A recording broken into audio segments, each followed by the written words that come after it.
Good morning mga katawan Sunday. Ito na, i-press ko na naman ngayon yung order ko. Last week pa ito. Akala ko yung coffee na order ko. Hindi pala.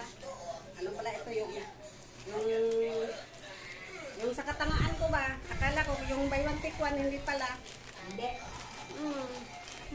Kasi ako ang unang nag-order nito. Tapos hindi ko na na-order. Pinaano ko ni Kobe. Pina-confirm. Ayan, ito na. Ito na! Ito na, 80 pesos. Oh, laki. Oh. So, yan na yung street. Ayan. Ito na. Naano ko sa TikTok na nabudol.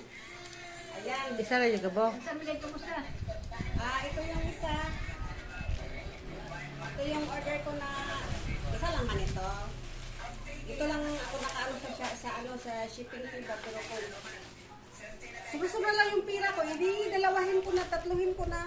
Wala na magsililit pag andito kasi pa. Ito yung ano ko ba. Ayan. Kung saan din na siya. Kaya kung na si daddy ang nagbayad, tapos naano ako, nagtatanahan ko, hindi ko na ano. Ayan! Ay, sandal. Ano ko, 75. Wow! Tapos naging 100. 70 tungkol sa shipping fee. Ayan. Kasi na-scam ako noon. Ngayon, hindi na talaga. Nilot yung texture niya. Hikap yung texture. Ayun, yung dito siya. Suot ko natin. Nilot yung siya nito. Hindi ako na-scam. Hindi ako na-scam. Ayan. Salamat po. Wala kayong ko ba na madumi yung mga kuko mo pa. Itong gagamitin mo. Nindot siya. Wow, the best. 5-star hotel. Salamat po. Nindot. Letter D, di ba? Diding. Ayan.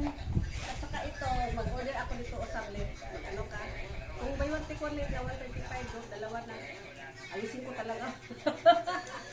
Sikapin mo. Ano orders, Barbie? Ano order siya? Mas kilit pa siya pero Yapilan ko niya. ano di siya lit ng water absorber di siya. Sa mama, na ituwalya na ano ma. Ikaw mo, nang gingon ni mami. Sige, bye na. Nandito lang po. Flex ko lang po sa inyo. Bye, bye, bye. Love you all. Babel!